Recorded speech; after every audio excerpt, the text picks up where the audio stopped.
Good morning, good morning, good morning, everyone here from beautiful Penderosa Ranch. I wanted to talk to you guys today, right? Interesting topic. Hope. Listen to me.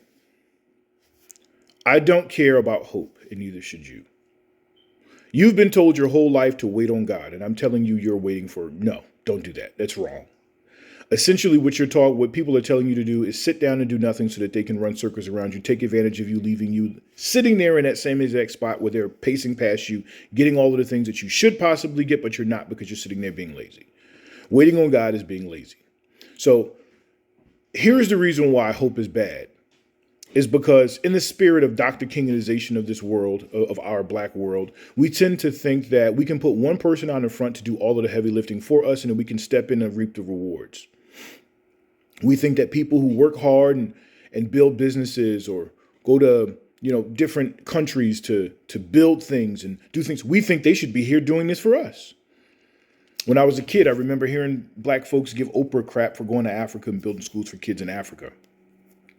And we give crap to celebrities for choosing not to spend their money on black people or throw away their careers and their lives for us. We get upset at, when things happen and then nobody else puts their life on the line to avenge or listen, you have to understand something. At the end of the day, there is a culture of unfortunately, there's a culture of severe complacency at play here.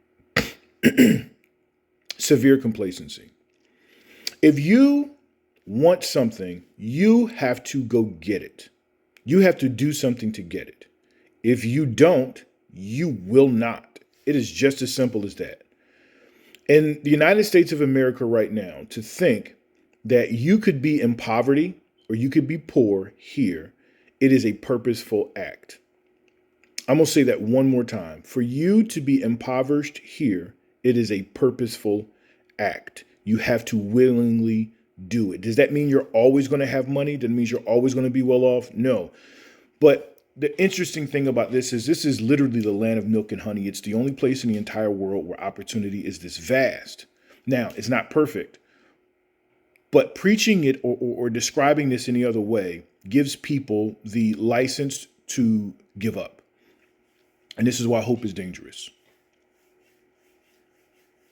If you work for a business and on Wednesday the business says, hey, listen, we can't pay you anymore. You can work all you want to, but we cannot pay you any more money ever again. We're done paying you.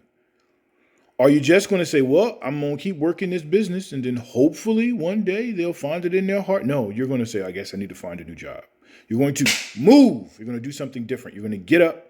You're going to find something different because you got to put food on your table. This is the lesson in life. If you want something and you are not taking the necessary steps, then you are complacent in life. You're being lazy. I hear this thing now where we're always trying to tell people, you don't need to go to college. Okay. Listen, the reason why college graduates are more successful than non-college graduates, and it's not even close. The reason why 90% of all people on the planet who have a net worth of $1 million or more have at least a bachelor's degree.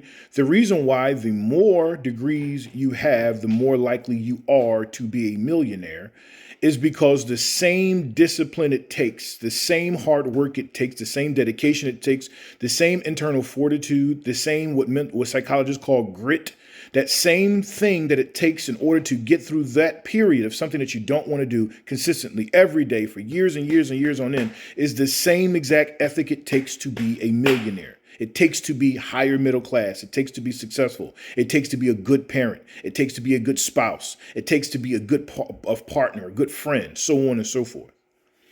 See, we like to jump over top of the hard stuff and try to get to the easy stuff. And then even when we land some of the easy stuff, we screw it up because we don't know what it takes to get it and keep it. It doesn't mean anything to us. It's not tangible to us.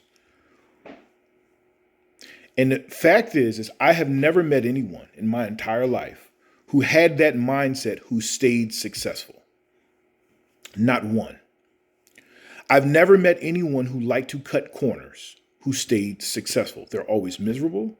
They're always angry at the world. They're always screwed up. No matter what asset you give them, they always screw it up. And the reason why is because they don't have the ethic that it takes. College degree itself is not the end all to be all factor in order to getting what you need. It is the basic and most fundamental primary meter for deciphering who will and who will not make it. It's the same thing as if you went down and did a test to figure out if you could spell words. It's a test. It's required, which is the reason why if I'm running a business, I'm not taking a chance on a person who's untested. Now, I get it. There's this thing now that's happening where people are saying, you don't need this and you don't need that, and you can cut corners by doing this. I don't want you near me. I don't want you near me. I don't want you near my children. Because what happens is when times get tough, when things get hard, you're going to take the path of least resistance. You're going to do the easiest thing possible, not the correct thing, and you're going to screw up. So I'm going to lead this. I'm not going to jump too far into this, but I wanted to jump in to say this. Stop cutting corners. Stop being lazy. Stop being complacent. You have in you to do whatever you need, whatever you want to get to where you are trying to go. Everything that you could ever want, ever need is right here. It is up to you to develop it, to get it to where you need it to be so that you can accomplish the goals you need to accomplish. I'm going to leave you guys with this.